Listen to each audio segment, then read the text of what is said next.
예, 오늘이 6월 초하루고 어제가 계면연 하한거 판결제였습니다. 그래서 총림 같은 데서는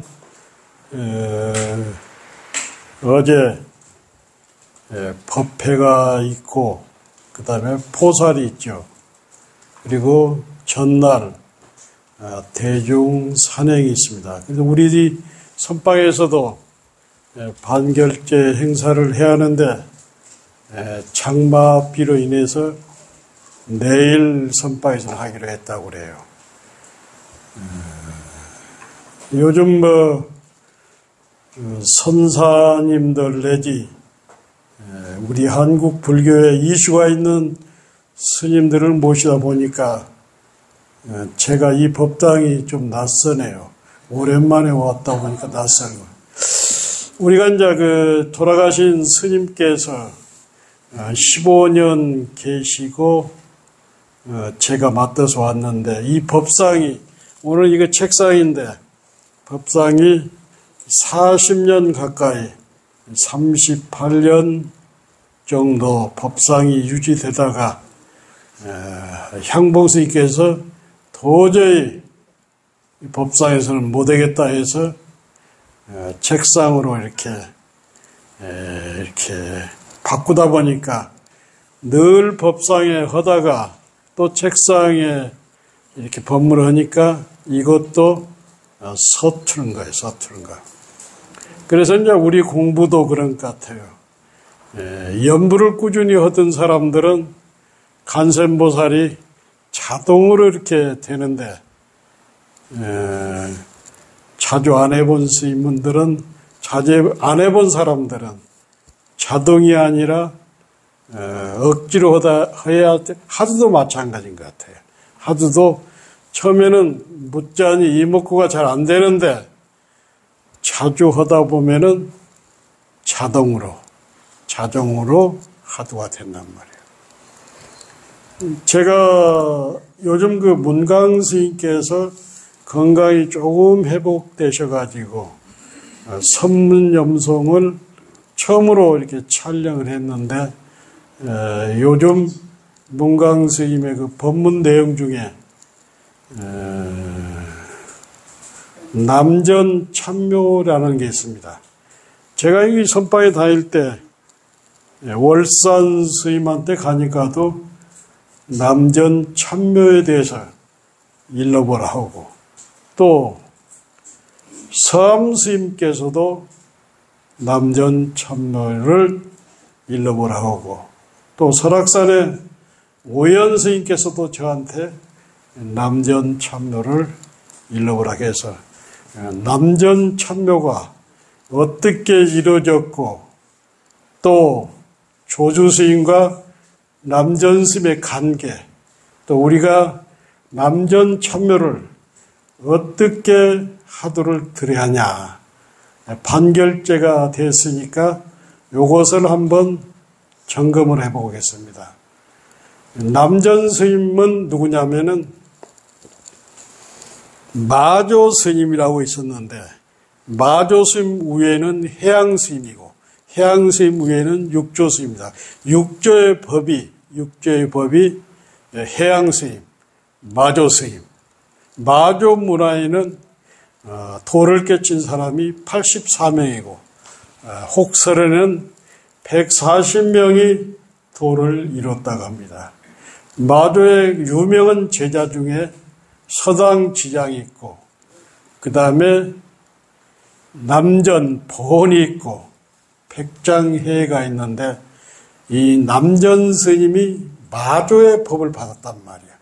마조 제자 중에 조주 스님이 있단 말이에요. 조주 스님. 그래서 마조 스님과 조주 스님의 인연을 말씀드리고 또 하도 얘기를 하겠습니다. 남전 스님이 해상을 이렇게 차리고 있을 때인데 도인으로서 해상을 차리고 있을 때 어린 사미가 마조 스님을 남전 스님을 찾아온 거야. 겨울날 찾아와서 인사를 딱 드리니까 남전 스님이 어디서 온 삼이냐 그러니까 어린 조주가 14살 먹은 조주가 저는 서상원에서 왔습니다. 그러면 성스러운 기운을 보았느냐? 성스러운 기운은 보지 않고 누워있는 그때 당시 남전 스님이 조실 스님이 옆으로 딱 누워있어. 성스러운 기운은 보지 않고 누워있는 열애를 보았습니다. 깜짝 놀란 거예요. 딱 조실 스님이 딱 일어나서 그러면 너는 스승이 있느냐 없느냐? 스승이 있습니다. 하면서 저를 다 하면서 스님이 스승입니다. 삼동인데 스님 법체 청안하십시오 하고 절을 한 거예요. 그러니까 14살짜리가 남전 보은스님하고 법거량을 한 거예요. 깜짝 놀랐죠. 그래서 이 조주스님이 남전 스님을 40년 시봉을 하고 남전 스님이 돌아가시자 20년 만행 끝에 80에 조주 간음원에서 조주의 법을 날리죠. 그런데 이게 문제가 뭐냐면 조주 스님은 법제자를 두지 않았습니다. 그래서 조주는 제자가 없습니다. 한국에서도 보면은 예를 들어서 정강로 스님 같은 경우는 송람 스님의 법제자가 있기 때문에 그 법이 활발하게 지금까지 전해지고 있고, 그리고 향곡 스님 같은 경우는 진제 스님이라는 법제자가 있었기 때문에 그 법이 깃발을 날리고 있는 거예요. 아무리 본인이 뛰어나도 법제자가 없으면 그 법이 당대에서 머무는 거예요. 이를테면 청하 스님 법제자 없잖아요. 춘성 스님 법제자 없잖아요. 그리고 서암 스님 법제자가 없잖아요. 법제자가 끊어져 버리면 그 법은 당대에서 머물러 버린단 말이에요. 그래서 선방을 이렇게 열어놓고 안목이 있는 법제자를 한 개, 두 개 기다리고 있는 거야.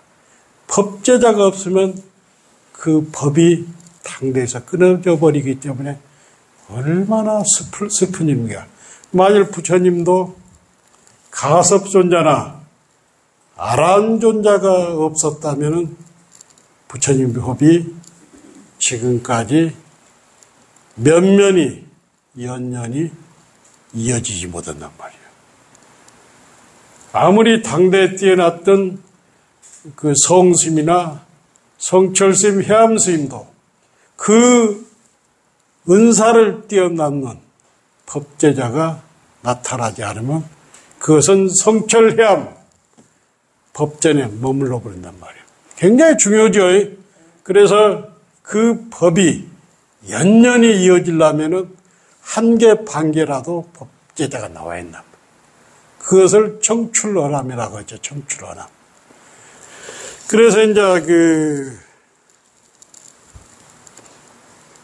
방장인 남전 스님께서 만행을 갔다가 도량에 온 거야. 그때 옛날부터 이렇게 방장실이 있으면은 선원은 동당서당이 있습니다. 동당서당. 이게 법당을 중심으로 오른쪽을 서당이다 하고 왼쪽을 동당이다. 그래서 행사 같은 데 가면은 방장 밑에 동당, 서당이 있어요. 동당에 세민스님, 서당에 대원스님, 그리고 윤하의 원타스님, 도만 원타스님, 그 다음에 입승이 있죠. 그래서 반드시 총림회는 법당을 중심으로 동당, 서당이에요.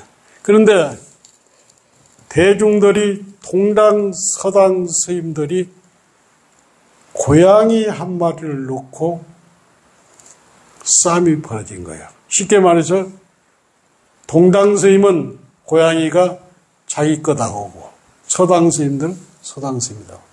그래서 종을 쳐서 남전 스님이 법회를 여는 거예요. 쫙 법회를 여는데 고양이를 딱 목을 쥐고 시의 대중은 일러라 한마디 해라. 만일 이 고양이에 대해서 한마디 못 한다면은 목을 따겠다. 목을 따겠다. 목을 따겠다 하는데도 대중이 돌을 깨친 사람이 없으니까 결국에는 남전 스님이 법사에서 고양이 목을 딱 따버린 거예요. 고양이 목을. 그래서 이 하두를 남전 참묘, 참소다, 고양이 묘자 써서 남전 스님이 고양이를 참수했다 해서 남전 참묘라고 해서 최상승 공안입니다. 그래서 이 하두도 무자 하두나 이목고 못지않게 많은 사람들이 참구를 했고 저도 한때 이 하두를 참구한 적이 있어요. 그런데 그날 저녁에 그 유명한 조주 스님이 만행을 갔다 온 거야. 만행을 갔다 이렇게 들어온 거야. 그래가지고 조유심 남전 스님 방에 가서 인사를 하고 딱 인사를 드리니까 남전 스님이 오전에 있었던 얘기를 쭉 얘기하면서 네가 한마디 일러라. 네가 한마디를 일러라 하는 거예요. 조주 스님이 자기가 신고 온 신발을 머리에 딱 이고 바깥으로 나가버린 거예요. 남전 스님이 뭐라고 하냐면 네가 오전에 그 자리에 있었으면은 고양이가 죽지 않았을 텐데.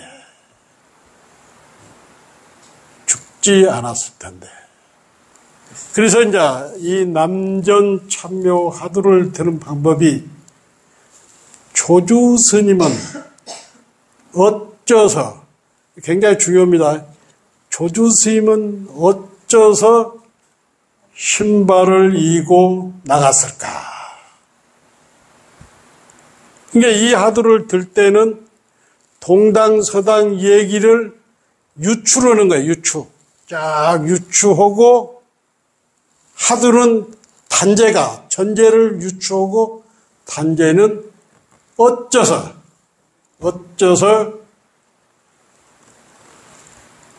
조주 스님이 신발을 이고 나갔을까? 그러니까 이 하두를 들 때는 어쩌서 신발을 이고 나갔을까? 오늘 반결제가 됐으니까 자기 양심을 하나도 속이지 말고 여기에 여러분이 대답을 좀 해 주십시오. 양심을 속이지 말고 딱 한번 하면 누가 얘기 한번 해봐요. 그럼 내가 월산 스님한테 1991년도 이건 녹음이 되니까 이 얘기입니다. 월산 조주스님한테 공사 용맹정진을 하고 가니까 하두를 무슨 하두를 들었나 물어봐서 예 스님 남전 참묘를 들었습니다. 일러보라고다. 일러보라고. 한마디 하라고. 월산스님은 답을 잘하면 돈을 많이 줍니다. 그래서 내가 뭐라겠냐고 하면 토암산에 삼동의 토암산에 복사꽃이 만발했습니다. 또 일러보라고 하더라. 또 한마디 하니까 주먹을 탁 쥐었지. 됐다 하더라고. 근데 양심을 돌이켜 봤을 때 내가 깨쳐서 한 것이 아니라 돈 달라고 한 거야. 돈 달라고. 월산 스님 기분 맞춰주려고 한 거예요. 그래서 그 돈을 한 100만 원 타고 온 적이 있는데 그래서 이제 어째서 조주 스님은 신발을 이고 갔을까? 그래서 서암스님한테 갔어. 서암스님. 서암스님한테 딱 가니까 서암스님이 저 봉암사 조실이잖아요. 도인이잖아요. 가니까 지범수자는 하두를 뭘 들었는가 그러더라고. 예, 고은사에서 남전 참묘를 들었습니다. 한번 일러보소 그러더라고.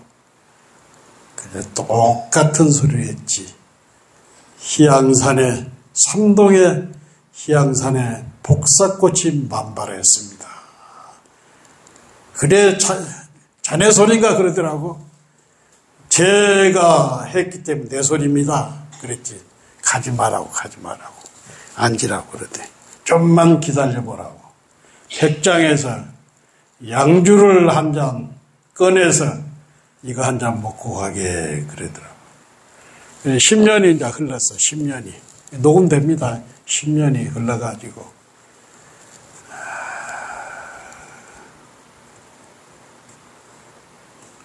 설악산에 오연스님한테 자주 들락날락하니까 오연스님이 먼저 그러더라고. 남전 참묘를 일러보소 그러더라고. 오비락입니다. 남전 참묘를 나보러 일러보라고 해서 내가 오비락입니다. 다른 말 않고 차비를 뭐 몇백만 원 주더라고. 그래서 대중공양을 잘 썼습니다.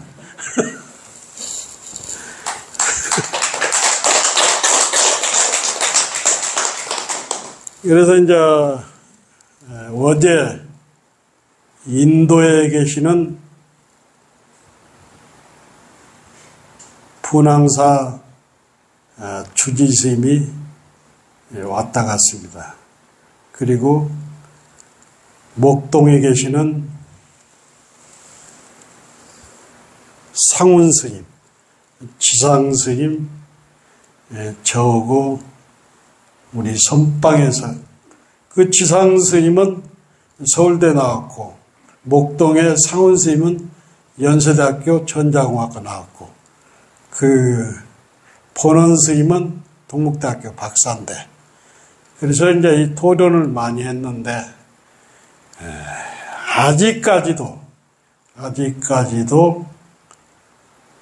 수행법이 여러 가지로 나오는데 가나선을 통해서 많은 도인들이 출연했단 말이에요. 그래서 가나선을 한국에서 가장 먼저 받아들인 스님이 고려의 보조국사 그리고 그것을 선문염송으로 체계한 스님이 누굽니까? 선문염송. 예? 예? 예, 진각 스님이죠. 그래가지고 그 법이 고려 초에 태고 스님으로 해서 쫙 내려오다가 서산 스님, 그러니까 쭉 내려오다가 경어 만공으로 이렇게 쫙 내려오고, 제가 요즘 그 경어 스님 일대기를 방송하다가 요즘은 용성 스님, 한국 불교는 용성문도와 경어문도가 있습니다. 지난번에도 언젠가 이 얘기를 했는데, 그 경어 스님 같은 경우는 한국 불교의 중흥조단 말이에요. 중흥조. 그래서 경어법이 만공, 그리고 하남,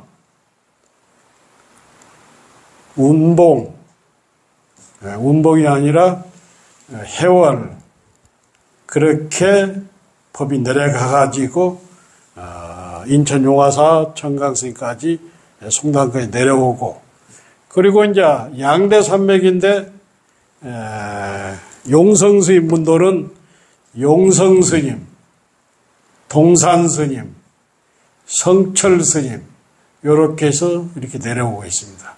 근데 그 양쪽 용성과 경어스님 일대기를 보니까 당시대 사람인데 경어와 용성은 만나지를 못해요. 용성 스님이 경어 스님을 만나기 위해서 서산에 천장암을 갑니다. 천장암을 갔는데 경어 스님은 이미 해인사 조실로 계셨고, 그래서 만나지 못했는데, 그 용성 스님이 다시 해인사로 갔는데 경어 스님은 하엄사, 천은사, 송강사로 갑니다. 그래서 이제 경어 스님을 만나가지고 삶이 달라진 스님이 있습니다. 이 스님이 재산 스님이거든. 재산 스님. 재산 스님이 어디 사람이냐면, 재산 스님은 고암 스님의 은사단 말이야. 재산 스님이 합천 사람인데 일찍 출가를 했어. 일찍 출가를. 아주 출가해서 개가게 했는데 술을 얼마나 잘 먹는가. 별명이 주대백이란 말이야. 주대백이라고. 그래서 이제 경어 스님이 1902년인가 해인사 조실로 있는 거예요. 이 재산 스님이 경어 스님을 딱 보니까 부처님보다도 더 부처님 같은 거예요. 부처님보다도. 그래서 경어 스님한테 공부를 배운 거예요. 그래가지고 해인사에서 경어 스님의 후계자로 할 정도로 큰 가르침을 얻어가지고 이분이 직지사로 갑니다. 직지사로 가가지고 재산 스님이 17년 동안 동구불출을 해. 문 밖을 나가지 않고 공부를 해. 그래서 그 재산 스님 제자가 가능 스님, 노건 스님입니다. 그래서 전강로 스님도 해인사로 출가했을 때 재산 문화에서 공부를 했어요. 그래서 고암 스님, 해인사와 직지사는 이렇게 떨어질래야 떨어질 수가 없어. 결론적으로 얘기해서 아무리 우리가 공부를 열심히 해도 선지식을 만나지 않으면은 내 공부를 점검할 수 없다는 거예요.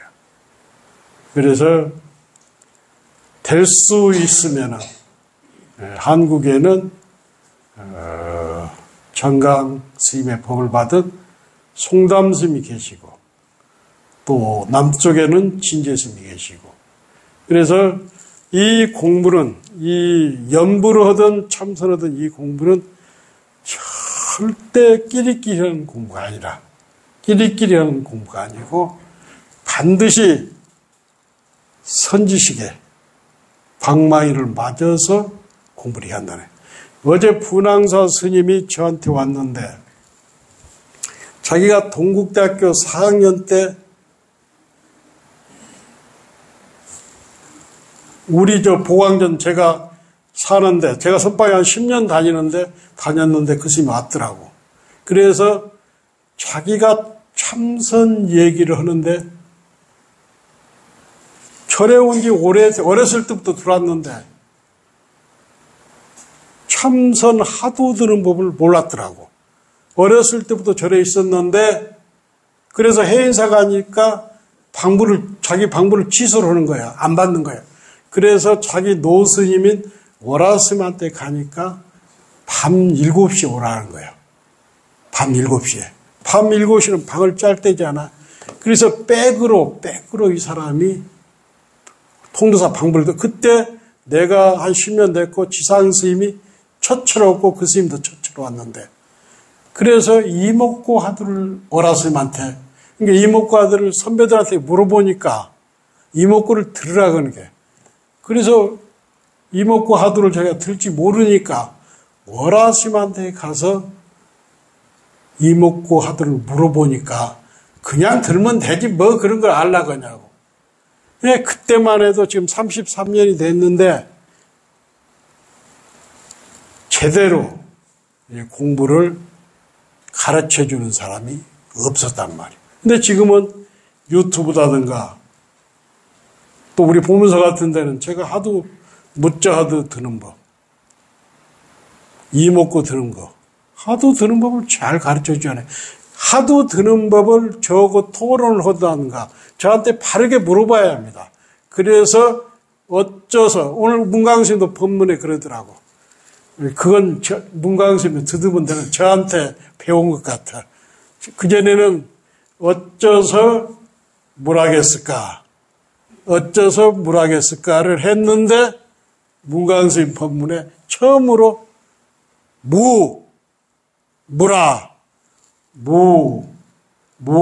어쩌서를 않고 하두가 무자두가 될 때 무라 이렇게 무라라는 소리를 문광스님 법문에 제가 처음 들었습니다. 그래서 눈 밝은 사람이 있으면은 제대로 배운단 말이에요. 제대로. 그러니까 이목고 하두도 무자도 그렇지만 이목고 하두도 본래 면목이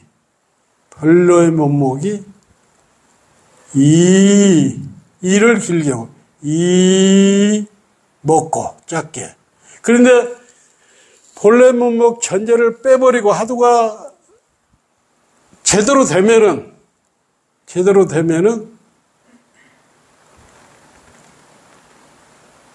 앞에 부모 미생년 본래 면목을 빼버리고 먹고 이에 전체가 들어간다는 거야. 그래서 이만 딱 하면은 하면 부모 미생전 본래 면목이 딱 들어온단 말이야. 이해가 됩니까? 이해가 되죠? 그래 옛날에는 스님들도 무식해가지고 제대로 못 배웠단 말이야. 요즘 사람들은 유튜브라든가 또 이론적으로 체계적으로 잘 아는 스님들이 있어가지고 공부를 쉽게 가르쳐 주는데 근기가 약하다 보니까 좀 하다가 물러나고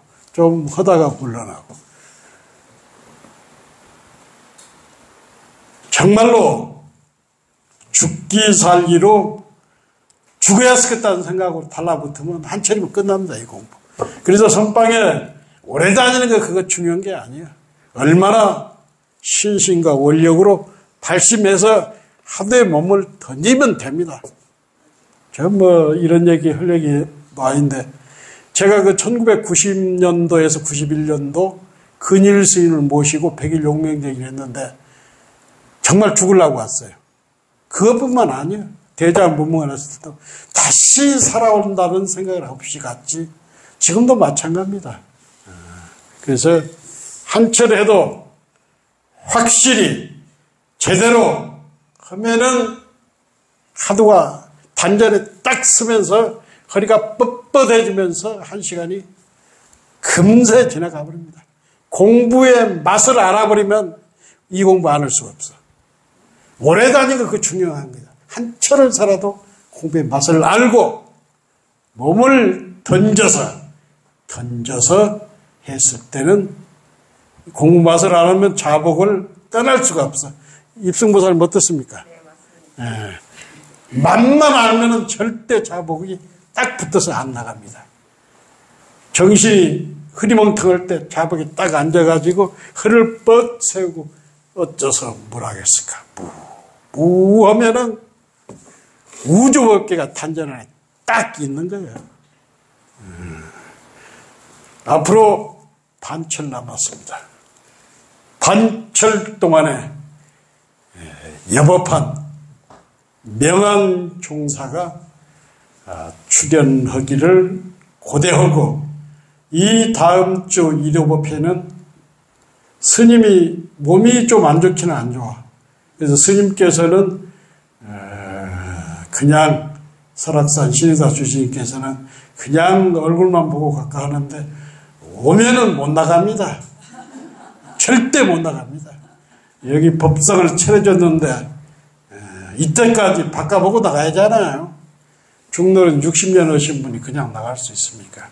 그래서 다음 주 일요일에는 오연 스님을 많이 닮은 분이라 고려대학교 국문과를 다니시다가 원래 어렸을 때 출가를 했는데, 그래서 승가대학, 법사 강원, 정강로 스님도 모셨고 향곡 스님도 모셨고, 정말 저거는 나이를 떠나서 승남을 떠나서 상당히 법거량도 많이 하고 정말 흠모고, 우리가 어려웠을 때, 보문사가 정말 어려웠을 때 1억이 넘는 돈을 보시했던 지혜 스님. 아주 비록 주지 이름자만 띄었지 선객 중에 선객이고 대강백입니다. 대강백. 그리고 8월달 첫 번째 일요일은 봉암사에서 오래 사셨고, 송광사 법정문화에서도 오래 계셨고, 연세대학교 전자공학과를 나온 상훈 스님 법회가 있고, 그 다음 주 누굽니까?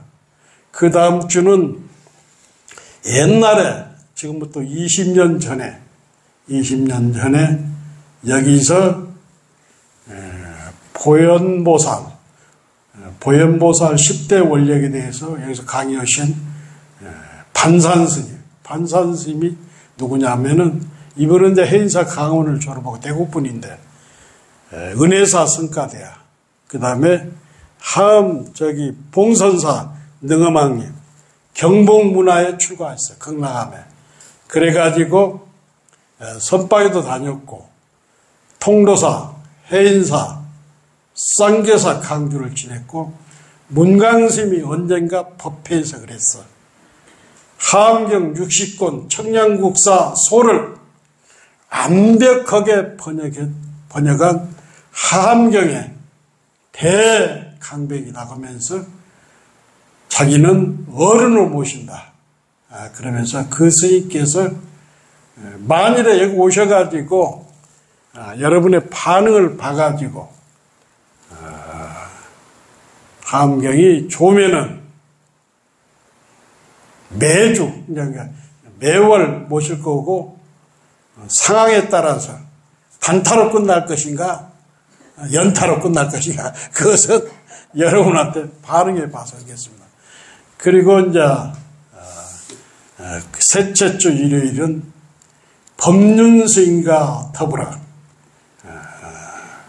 한국의 국민스님, 그러니까 법륜스님이 비국의 국민스님이라면 정목스님은 비군이계로서 국민스님이고, 김수암 추경 당시에 명동성당에서 모셔서 법석을 차릴 정도로 많은 사람들의 사랑을 받고 있죠. 그래서 윤화방송 같은 경우는 BBS 비태를 이어볼 정도로 독자층이 두텁습니다. 또 지식인들이 많습니다. 그래서 제가 직접 모신 것이 아니라 불교방송 최은희 PD가 정목 스님하고 불교방송에서 차 한 잔의 선율 같이 했던 PD인데 제가 직접 전화하겠습니까? 통해서 이렇게 모시고 했습니다. 그래서 이제 그동안에 선사 스님을 많이 모셨는데 쌀밥만 자주 먹으면 맛이 없잖아요. 잡곡밥도 먹고 콩밥도 먹고 그래야 밥맛이 나잖아요. 법문도 마찬가지입니다. 맨 묻자두나 들으라고 이묻거라 하면 재미없잖아요. 그래서 정말로 다양한 육잠 스님, 아침에도 전화가 왔는데 향봉 스님 법문하고는 틀리다. 그냥 보는 것만 해도 육잠 스님한테는 어쩐지 마음이 간다. 범연 스님이라고 이런 스님들이 전화가 왔어요. 그래서 저는 윤회가 있니 없니 말이 많은데 향봉 스님 책을 많이 보신 분이에요. 정말로 중국어 같은 경우는 고서를 정말 많이 봅니다. 몰라서 그런 것이 아니라 제가 봤을 때는 팔불 중도가 있어요. 이 8가지를 벗어났을 때는 부처님 법이 아니다. 그러니까 이 8가지 안에 나그네존자가 얘기한 건데 불생불멸. 불교는 생하지도 않고 나지도 않고 죽지도 않고 불상불단 영원하지도 않고 단멸하지도 않고. 근데 향봉 스님 같은 경우는 공에 단멸했다에 치우친 거예요. 쉽게 말해서 윤회는 없다. 이것도 충분히 문제가 있는 거죠. 불교는 영원하지도 않고 단멸하지도 않죠. 그렇죠? 불교는 그렇죠. 그렇기 때문에 분명히 모르고 한 것은 아니지만 이 말에는 모순이 분명히 있다는 얘기예요. 알겠습니까? 그렇죠? 불례불거. 부처님은 온바도 없고 간바도 없는 거예요. 그 다음에 부처님은 하나도 아니고 다르지도 않는 거예요. 이것을 중도라고 합니다. 팔불중도. 부처님 법은 중도를 벗어나면은 부처님 법이 아닙니다. 비가 오는데 자리를 함께 해주셔서 고맙습니다. 감사합니다.